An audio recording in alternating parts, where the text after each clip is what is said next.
Alexander Makogonov, donc porte-parole de l'ambassade de Russie en France. Pendant que vous installez, en fait, tout de suite, je vous pose la première question. Pourquoi vous avez accepté notre invitation? Parce que, en tant que porte-parole, vous êtes un professionnel de la communication. Rien n'est gratuit, tout est séquencé. Pourquoi avoir accepté de parler cette semaine, aujourd'hui?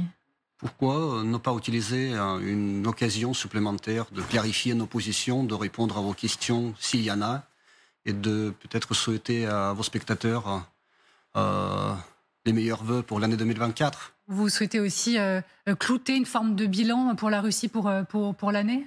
Ouvrir les perspectives on pour peut le 2024, faire, c'est ça si aussi si vous voulez, on peut le faire ensemble. Moi, je cherche à savoir quelle est votre démarche à vous. La mienne, je la connais. Oui, on peut le faire, Bon, en tout cas, on va voir comment on va faire tout ça. On va commencer en vous parlant de la mer Noire.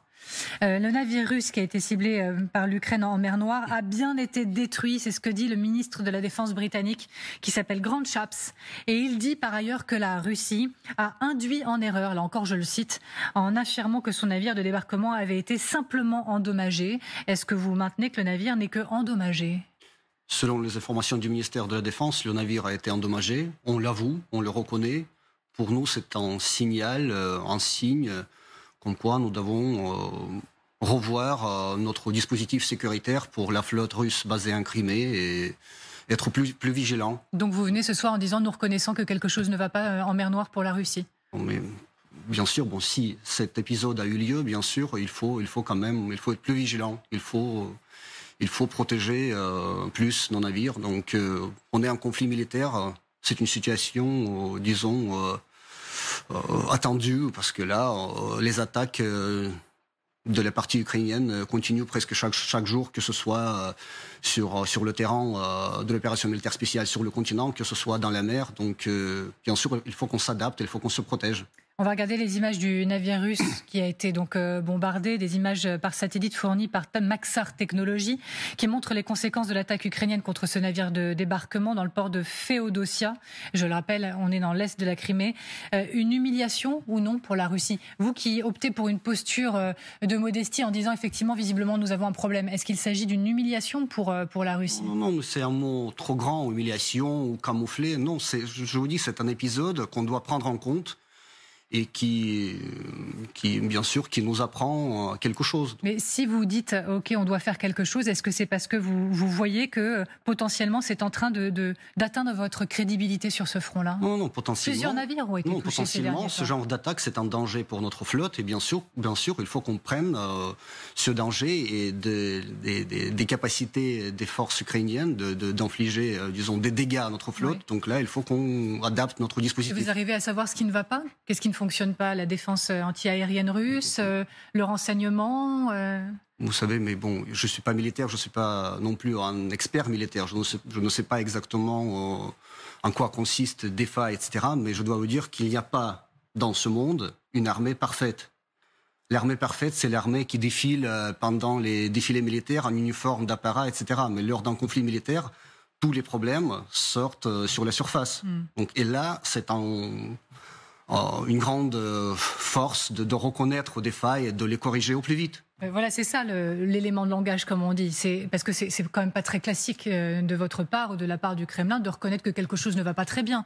C'est un peu nouveau comme posture. Non, mais à chaque fois, bien sûr, lorsqu'il s'agit des épisodes pareils, à chaque fois, bien sûr, nous prenons ça en compte et nous adaptons notre dispositif sécuritaire. C'est pas pour nous quelque chose qui est, vous savez, qu'on doit fermer les yeux tout simplement de ne rien faire. Donc là, ça nous apprend toujours. La question des F-16 aussi. Les avions de combat F-16 qui sont probablement déjà en Ukraine. C'est une information de Newsweek citant une source du gouvernement américain. Ça n'a pas été officiellement confirmé, pour être tout à fait précise. Ils sont très attendus, ces F-16, par les Ukrainiens depuis des mois. La bataille du ciel, c'est majeur, vous en convenez, dans cette guerre? Vous savez, il y a un an, tout le monde parlait des chars comme d'une arme miracle qui va marquer un tournant du conflit, etc. Puis après, vous avez montré même sur votre chaîne les images des chars brûlés, y compris des chars allemands, des chars occidentaux en général. Donc pour les avions, ce sera peut-être la même chose. Ça va pas changer le cours du conflit. Parce que les avions, comment l'Occident coalisé peut les envoyer en Ukraine? Une dizaine, une vingtaine, mais bon, en tout cas, c'est pas quelque chose qui va dramatiquement changer ce qui se passe aujourd'hui en Ukraine en faveur du régime de Kiev. Donc ces avions, ils constitueront bien sûr les cibles légitimes pour nos forces armées et seront abattus s'ils représentent une menace. Pourquoi ce sont des cibles légitimes? Mais parce que ces avions-là, ils portent quelque chose à bord. Ça s'appelle les bombes. Ces bombes seront larguées soit sur des villes, soit seront dirigées vers nos troupes. Donc là, que les Ukrainiens utilisent pour se défendre? Non, mais en fait, c'est... Face à l'agression de la Russie. Le régime de Kiev va utiliser ces avions pour, bien sûr, pour continuer, pour faire prolonger le conflit. Ça ne va rien donner, ça ne va apporter que de nouvelles pertes pour l'armée ukrainienne. Est-ce que c'est bien une guerre? Vous savez, lorsqu'il s'agit de ce qui se passe aujourd'hui en Ukraine entre l'armée russe et l'armée ukrainienne, on peut appeler ça un conflit. Pas une guerre. Pourquoi toujours si vous voulez, refuser de parler de guerre? Je vais développer le sujet. On peut appeler ça un conflit en quelque sorte fratricide, parce que nous nous battons. En fait, c'est les frères slaves qui s'entretuent. Pourquoi? Parce que une certaine partie de ces frères-là, je parle des Ukrainiens, sont zombifiés, tout simplement, sont gavés par la haine. Pourquoi n'ont pas d'autre choix que de se battre au profit du régime là, qui les envoie. Pourquoi, au bout de 2 ans, vous refusez toujours de parler de guerre? Parce que la guerre, c'est un grand mot, c'est une notion franchement très, très large. Donc là, si c'était la guerre aujourd'hui en Ukraine, vous pouvez même pas imaginer l'ampleur des dégâts. Toutes les villes entières seraient en ruine et le nombre de pertes de victimes se compterait par des milliers, des dizaines, de centaines, peut-être de milliers, voire des millions. C'est déjà le cas en termes de dizaines de milliers de victimes, de villes rasées. On a encore vu les images ces dernières heures de la ville de Marinka, avec une discussion pour savoir qui a pris ou non la ville. Mais en tout cas, les images, elles sont là, d'une ville qui est complètement rasée en cendres. Je pourrais en citer beaucoup, des villes comme ça. Ça, c'est pas la guerre? Non, c'est pas la guerre, parce que nous ne pouvons pas faire la guerre contre le peuple ukrainien, parce que c'est pas notre ennemi. On fait la guerre, si vous aimez ce mot, contre ceux qui tiennent les armes pointées contre nous, contre ceux qui veulent détruire notre pays, contre ceux qui représentent une menace permanente pour notre pays. Je ne vous ferai pas changer de vocable sur le sujet, ce ne sera pas pour ce soir, mais on va continuer de progresser ensemble. Vous avez réagi sur les 16 en disant, bon, en fait, ça va absolument rien changer. Bon, voilà, il y en a une dizaine après tout. Je vais poser la question très directement. Est-ce que dans votre esprit, en fait, c'est plié? Est-ce que dans votre esprit, vous dites, nous, on a gagné? Non, on n'a pas encore gagné, mais certainement on va gagner, parce que si vous regardez la carte du monde, si vous comparez la Russie et l'Ukraine, si vous comparez les potentiels militaires, humains, industriels, économiques, etc., entre la Russie et l'Ukraine, la réponse est évidente. L'Ukraine, qui est un pays qui est absolument dépendante de tout ce qui vient de l'extérieur, que ce soit l'argent, que ce soit les munitions, les armements, le soutien politico-diplomatique, etc., donc ce pays ne peut pas gagner, c'est impossible. Alors, ce pays qui n'est plus tout seul, puisqu'il y a toute une partie du monde à ses côtés, ce pays a réussi à repousser l'assaut russe face à Kiev, à repousser l'armée russe. L'armée russe s'est retirée elle-même, en fait. Personne ne nous a repoussé, parce que si vous vous souvenez bien, nous avons commencé avec l'Ukraine les négociations en mars 2022. Et comme un geste de bonne volonté, nous avons retiré nos troupes nous-mêmes en espérant que quand même nous pourrions atteindre un accord au final. Donc finalement, tout a été torpillé par la partie ukrainienne. Donc là, on n'a pas parvenu à un accord et le conflit continue. Vous espérez toujours prendre Kiev un jour? C'est pas notre objectif. Nous avons tout à fait autre objectif dans cette opération militaire spéciale, et c'est pas les conquêtes territoriales. C'est pas de prendre Kiev ou de prendre, je sais pas, toute l'Ukraine. C'est quoi l'objectif alors, in fine? Nous voulons avoir à nos côtés, à nos frontières, un État amical, un État qui n'est pas rempli de haine anti-russe, qui ne sert pas comme une tête de pont pour les forces extérieures, pour constituer une menace permanente et un facteur d'irritation. Vous ne cherchez pas à reprendre des territoires? Non, mais alors, la Russie est tellement grande, on n'a pas besoin de nouveaux territoires. Que faites-vous dans le Donbass alors du coup? Pourquoi l'annexion si vous n'avez pas besoin de nouveaux territoires? Parce que nous sommes obligés de protéger nos gens. Les gens qui habitent dans le Donbass, qui habitent dans le sud, je parle de la région de Kherson, aux Zaporogiers, c'est nos gens à nous, qui parlent la même langue et qui lient leur futur avec notre pays, parce que ils sont déjà notre pays, ils ont voté pour ça lors des référendums, donc là, ils n'imaginent même plus leur avenir sans la Russie et en dehors de la Russie. L'objectif s'arrête là? Non. L'objectif s'arrête là? L'objectif du Kremlin s'arrête là? Mais vous parlez de quoi? Vous parlez sur le plan géographique? Oui, territorial, oui. Écoutez, je vous dis, les conquêtes territoriales, c'est pas notre objectif. L'objectif, c'est que l'Ukraine soit stable, prospère, amicale, mais démilitarisé et dénazifié. À quel prix ? À quel prix ? Parce qu'il y a des milliers et des milliers d'hommes qui meurent dans vos rangs à vous. Et vous savez très bien qu'on écrit et on lit tous les jours à quel point, potentiellement, Vladimir Poutine, finalement, fait peu de cas de ces hommes qu'il envoie au front, qui meurent par dizaines, voire par centaines, en parlant même dans les écrits, vous savez, de chair à canon. À quel prix ?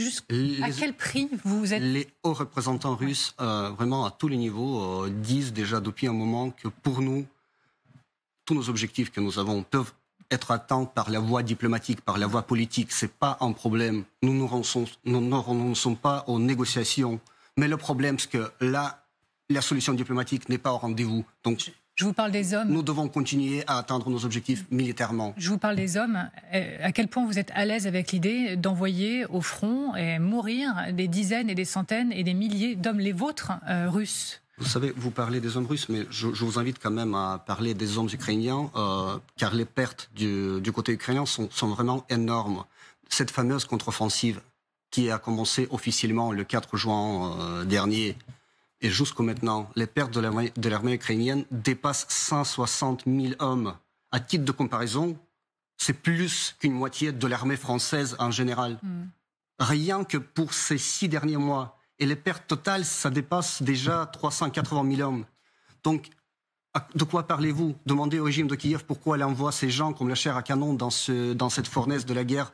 Quel objectif ils peuvent atteindre ? Ils savent très bien que cette guerre ne peut pas être gagnée comme ça, parce que là, ils ont face à eux la Russie. Donc, c'est impossible. Vous êtes donc porte-parole de l'ambassade de Russie en France. Bien sûr, vous voyez tout ce qui se dit dans les médias. Vous avez certainement vu que selon le média Nikkei Asia, Vladimir Poutine aurait l'intention d'entrer en guerre contre l'Ukraine pendant au moins 5 ans. Il aurait fait part de ses intentions à Xi Jinping lors de sa visite à Moscou en mars de cette année.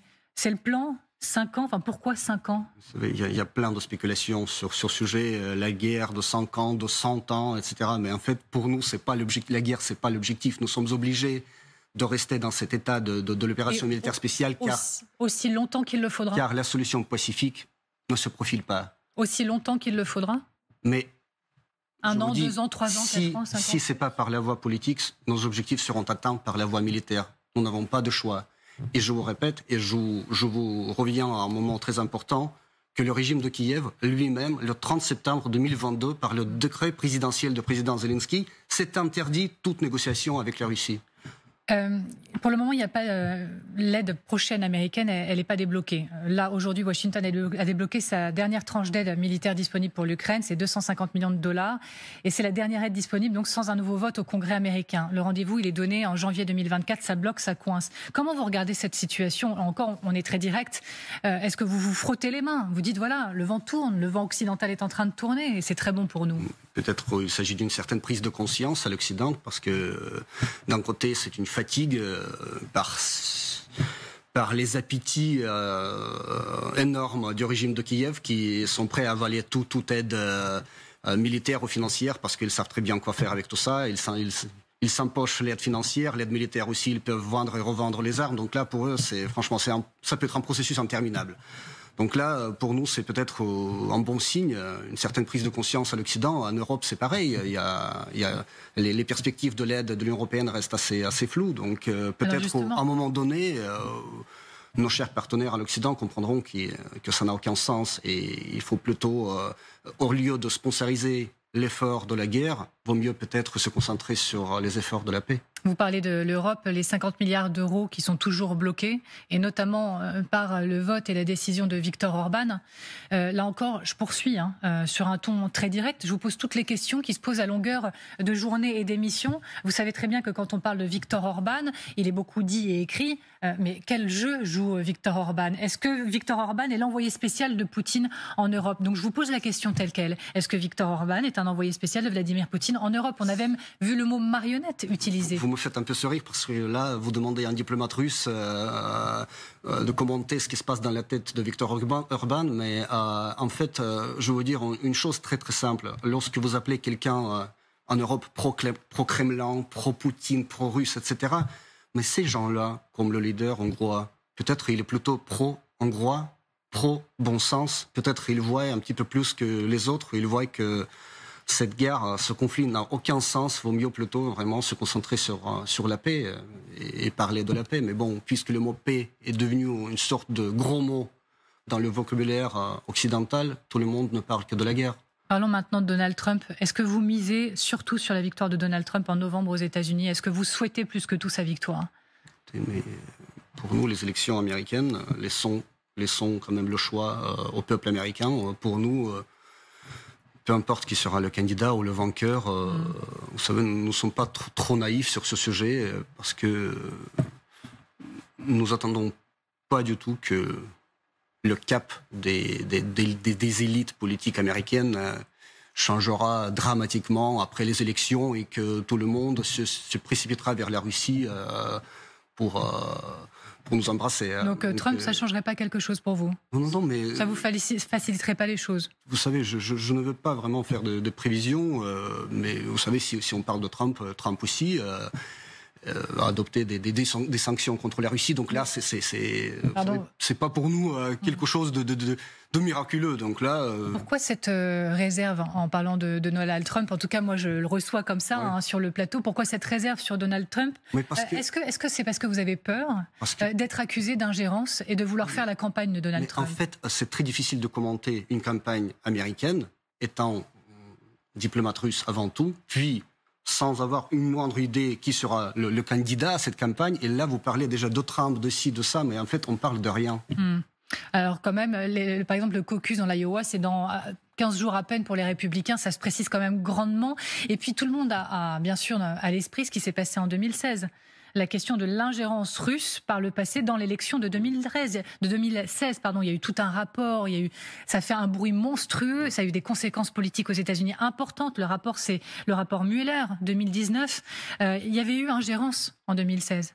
Mais je crois que tous ces rapports-là, donc finalement, c'était démenti par les autorités américaines elles-mêmes. Donc là, vous savez pourquoi je me permets d'utiliser, je vous couche, vous savez pourquoi je me permets d'utiliser ce ton assez affirmatif? Parce que j'ai relu les propos de Evgeny Prigojine en novembre 2022, qui admettait des ingérences dans les élections américaines. Et il avait même dit ces mots: nous nous sommes ingérés, nous le faisons et nous allons continuer de le faire avec précaution, précision, de façon chirurgicale, d'une manière qui nous est propre. Oui, mais il se moquait de vous, il se moquait parce qu'il sait très bien que ces propos-là seront tout de suite repris et relayés par tous les médias. C'est une sorte d'une... Vous savez, c'est une sorte d'une moquerie parce que là, l'ingérence russe, ça fait partie, ce genre de narratif, ça fait partie de la mythologie politique concernant la Russie.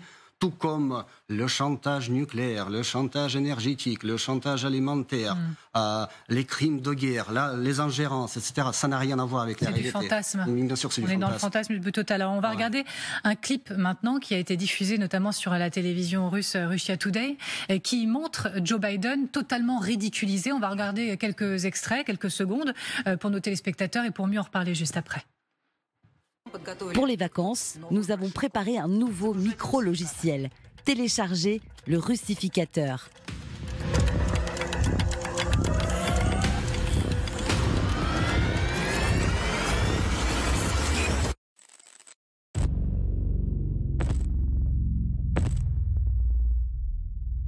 Я вдыхаю этот воздух, солнце в небе смотрит на меня.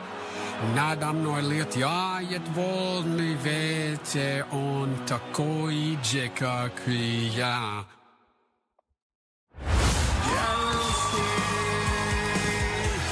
Et donc, voilà pour ce premier extrait, une première partie de clip, parce que ça continue encore après, mais on ne va pas tout diffuser. Vous en pensez quoi de ce clip? Merci de populariser la chanson qui est une tube en Russie. Et je veux traduire un petit peu les mots. Je suis russe et j'ai de la chance. Donc là, voilà. Mais après, si vous montrez ce clip jusqu'à la fin, à la fin, vous verrez les inscriptions. Ingérence hier, ingérence maintenant, ingérence toujours. Donc là, ils se moquent. Les journalistes russes se moquent tout simplement sur ce mythe. Encore une fois, je vous reviens à ce mythe sur l'ingérence russe. C'est pas une manière d'appuyer sur la tête d'un candidat, en l'occurrence Joe Biden, en le ridiculisant absolument pour favoriser l'image de l'autre, c'est-à-dire Donald Trump. Non, mais en fait, franchement, je vous dis, on est à la veille du Nouvel An, on peut se permettre ce genre de choses parce que c'est très ridicule, ces accusations d'ingérence. La Russie est partout, les traces russes sont partout, mais c'est ridicule parce que, franchement, comme disait Talleyrand, ce qui est excessif est insignifiant. Donc là, c'est vraiment excessif. Donc Russia Today pourrait faire le même clip sur Donald Trump? Non, mais c'est Biden qui est le président en exercice aujourd'hui aux États-Unis. Donc, mais vous auriez la même réaction si c'était sur Donald Trump? Écoutez, en tout cas, ça fait sourire ce clip et franchement, peu importe réaction ou pas, ça va. On peut les pardonner tout parce que c'est tellement gentil, c'est fait avec l'amour, je crois. On continue d'ouvrir tous les tiroirs en cette fin d'année puisqu'on a commencé cette émission en disant que c'était l'occasion de faire un peu le bilan de 2023 et d'ouvrir les perspectives 2024 et d'essayer de comprendre où se situe la Russie dans la géopolitique actuelle. Maintenant, on regarde ce qui se dit du côté de la Serbie. Je vous soumets vraiment toutes les questions qui se posent ces derniers jours et comme ça vous pouvez vraiment y répondre. Là-bas, encore une fois, la situation elle est tendue parce que l'opposition dénonce toujours des fraudes et conteste les résultats des élections législatives qui viennent de se dérouler. Très rapidement, le Kremlin, après les résultats, s'est félicité de ces résultats, de la victoire qui a été revendiquée, je le précise, par le parti présidentiel, en parlant de pays amical et fraternel. En fait, le résultat de la Serbie, à quel point ça vous arrange? Vous savez très bien que la question qui se pose depuis plusieurs jours, donc je vous la soumets encore une fois, c'est de savoir dans quelle mesure aussi la Russie se satisfait d'avoir une tête de pont comme ça en Europe via la Serbie. Vous savez, pour nous les Russes, nous n'utilisons jamais d'autres pays, et des pays amicaux ou d'autres pays comme des têtes de pont. Pour nous, la Serbie, c'est un pays ami. Le peuple serbe, c'est le peuple frère. On se considère frères d'ailleurs des deux côtés, les frères russes, les frères serbes. La victoire du parti du président Vučić, c'est une suite logique vu les attentes du peuple serbe pour la stabilité dans leur pays, pour les bonnes relations avec la Russie, car vous savez très bien que sous le président Vučić, la Serbie n'a pas adopté les sanctions contre la Russie, bien sûr. Nous nous réjouissons de cette victoire.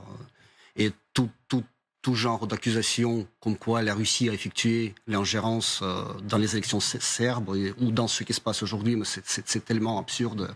Et je ne peux pas le commenter. Ceux qui disent et qui pensent que le Kremlin, la Russie cherche à déstabiliser l'Europe par plein de moyens différents, vous répondez quoi?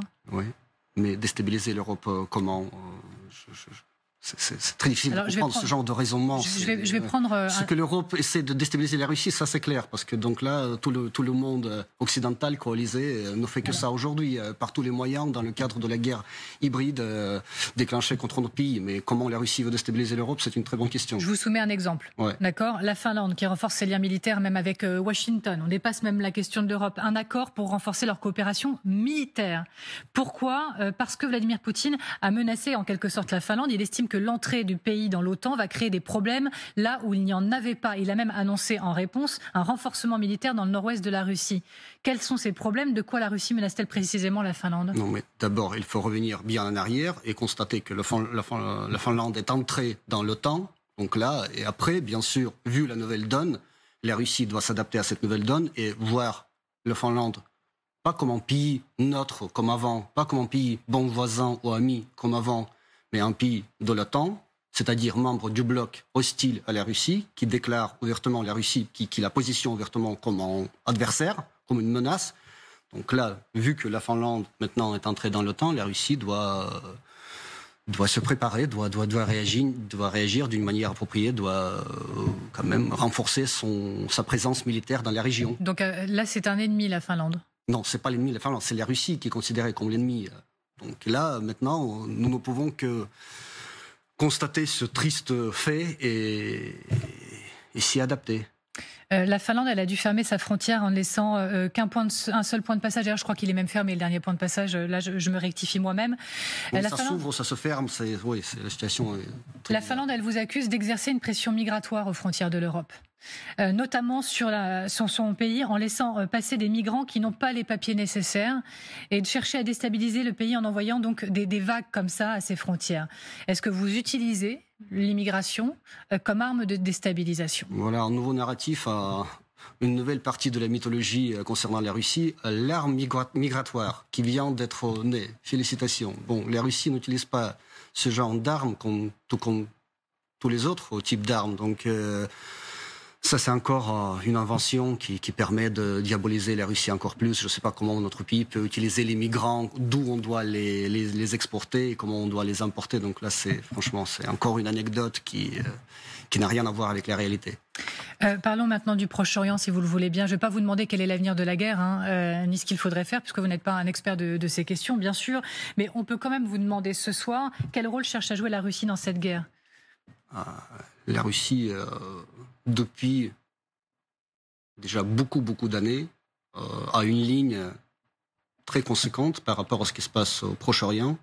Notre pays se prononce, mais dans la crise actuelle, bien sûr, c'est pour le cessez-le-feu immédiat et pour le respect du droit humanitaire international. Mais si on parle en termes plus généraux, la Russie se prononce pour la coexistence de deux États, pour la création d'un État palestinien dans les frontières de 1967, avec la capitale à Jérusalem-Est, et de l'existence, et bien sûr en faveur de l'existence de deux États l'État israélien et l'État palestinien, qui vivent en bon voisinage, en sécurité, en paix, en amitié, en coopération. Vladimir Poutine, il a qualifié plusieurs fois de catastrophique la situation dans la bande de Gaza. Et puis il a dit lors de sa grande conférence de presse, échange avec des Russes du 14 décembre dernier, il a dit ceci. Regardez l'opération militaire en Ukraine et regardez ce qu'il se passe à Gaza et voyez la différence. Il n'y a rien de tel en Ukraine. Oui. Votre guerre, elle est moins terrible. Vous voyez, c'est ce que j'ai dit au début de notre interview. Donc là, si on faisait la guerre en Ukraine, l'Ukraine serait transformée déjà en Gaza. Et donc, les villes entières rasées, je pense, on l'a pas cité tout à l'heure, Boutcha par exemple, rappelez que le 17 mars dernier, la Cour pénale internationale a émis un mandat d'arrêt contre le président russe pour le crime de guerre de déportation illégale d'enfants ukrainiens. Oui. Ça n'existe pas. Bon, puisque vous utilisez la terminologie française à la légère, je dois vous apprendre quelque chose dans la langue française, en fait. Il y a deux dictionnaires réputés en France, c'est le Petit Robert et la russe. Donc tous les deux donnent la même définition de la déportation. Déportation, c'est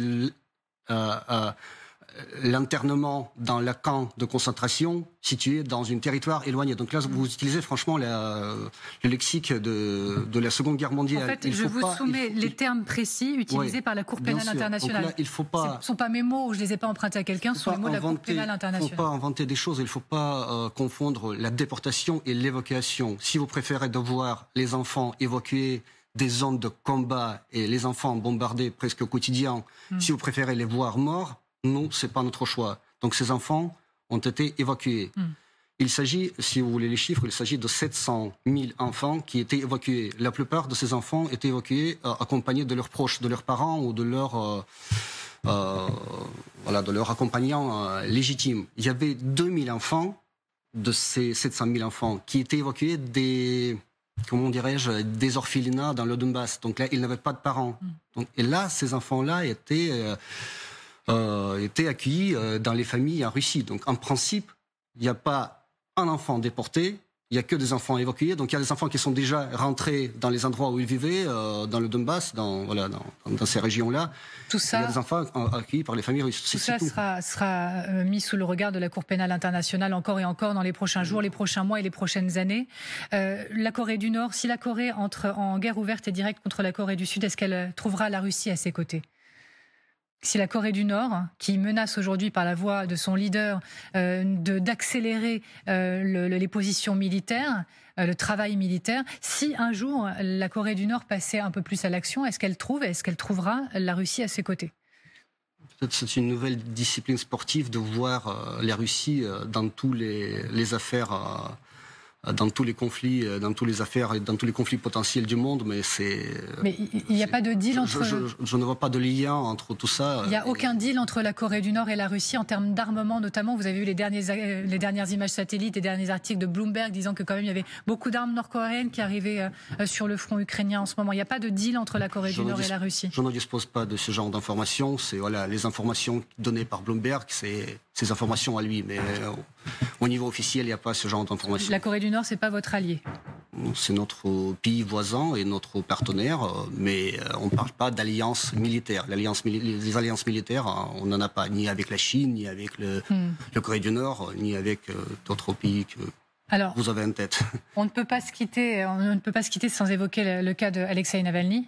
Bien sûr, l'opposant de 47 ans qui purge une peine de 19 ans, oui c'est ça, de prison pour extrémisme. On n'a pas eu de nouvelles pendant 3 semaines et puis finalement on a appris qu'il est donc vivant et qu'il a été transféré dans une prison en Arctique, une colonie pénitentiaire, une région reculée du nord de la Russie. C'est au-delà du cercle polaire arctique. Pourquoi ces jours de silence et pourquoi l'envoyer au-delà du cercle polaire arctique ?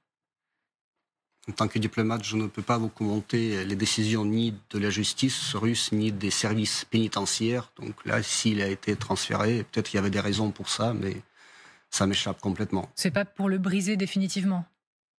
Écoutez, mais personne ne cherche à le briser. C'est un prisonnier, tout comme tous les autres. Donc tout le reste, je ne peux pas vous le dire. Vous dites aujourd'hui qu'en Russie, à l'aube de l'élection présidentielle, il y a une place pour l'opposition, que le Kremlin n'est pas en train de faire place nette ? Bon, selon les dernières infos de la Commission centrale électorale, il y a déjà une trentaine de candidats qui s'annoncent. Donc apparemment, ça donne, vous voyez, ça donne déjà une certitude que les élections seront très compétitives. Là, pour le reste, on verra bien sûr. Je ne peux pas vous prédire des choses, mais je crois que mes concitoyens feront un choix en faveur du développement stable et de la prospérité de mon pays dans le futur. Donc, vous espérez que ce soit en faveur de Vladimir Poutine. A priori, il y a assez peu de suspense. Je vous remercie beaucoup d'avoir été avec nous, porte-parole de l'ambassade de Russie en France. Merci d'avoir été avec nous. On va